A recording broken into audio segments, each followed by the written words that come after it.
Hari ini, botol kaca identik dengan minuman, soda, bir, atau jus. Tapi tahukah kamu kalau botol kaca punya sejarah ribuan tahun dan dulunya bukan untuk minum sama sekali? Kaca pertama kali dibuat sekitar 3.500 tahun lalu di Mesir dan Mesopotamia. Waktu itu, kaca masih mewah dan langka, hanya dipakai bangsawan. Bentuknya pun bukan botol, melainkan manik-manik atau wadah kecil untuk parfum dan minyak wangi. Baru di era Romawi sekitar abad pertama Masehi, teknik peniupan kaca ditemukan. Dari sinilah botol kaca mulai lahir. Dengan meniup kaca cair melalui tabung besi, pengrajin bisa membuat wadah lebih tipis, lebih besar, dan lebih cepat diproduksi. Hasilnya, botol kaca mulai digunakan luas untuk menyimpan anggur, minyak zaitun, dan saus ikan. Barang penting dalam kehidupan Romawi. Namun, produksi botol kaca tetap terbatas dan mahal. Butuh keterampilan tinggi, sehingga hanya kalangan tertentu yang bisa menikmatinya. Selama ratusan tahun, botol kaca jadi simbol status, bukan barang massal. Seiring waktu, botol kaca perlahan menyebar ke Eropa abad pertengahan. Tapi tetap, jumlahnya sedikit. Orang kebanyakan masih memakai tong kayu atau wadah keramik. Botol kaca baru benar-benar populer berabad-abad kemudian, ketika teknik produksi modern ditemukan.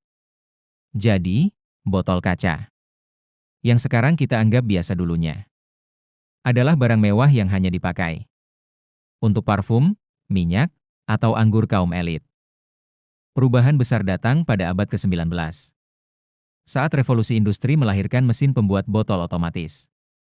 Tahun 1903, Michael Owens di Amerika menciptakan mesin yang bisa menghasilkan ribuan botol kaca setiap hari. Untuk pertama kalinya, botol kaca jadi barang massal dan murah. Bukan lagi simbol kemewahan. Industri minuman segera mengambil peluang. Botol kaca menjadi wadah standar untuk bir, anggur, dan terutama Coca-Cola, yang sejak awal abad ke-20 memakai botol kaca ikonik bergaris. Dari situ, citra botol kaca melekat erat dengan dunia minuman. Selain untuk minuman, botol kaca juga berperan penting di bidang medis. Obat cair, vaksin, dan berbagai larutan kimia dikemas dalam botol kecil yang steril. Sifat kaca yang tidak bereaksi dengan isi membuatnya ideal dibandingkan logam atau kayu. Namun memasuki paruh kedua abad ke-20, plastik mulai menyaingi botol kaca. Plastik lebih ringan, tidak mudah pecah, dan biaya produksinya lebih murah. Akibatnya, botol kaca perlahan kalah di pasar massal.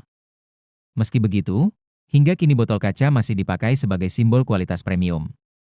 Anggur, bir, parfum. Bahkan beberapa merek soda tetap memilih kaca untuk menegaskan kesan eksklusif. Di era modern, botol kaca juga mendapat citra baru sebagai kemasan ramah lingkungan. Bisa dipakai ulang, bisa didaur ulang, dan tidak menimbulkan limbah mikroplastik. Jadi meski usianya sudah ribuan tahun, botol kaca belum hilang, malah mendapat tempat istimewa.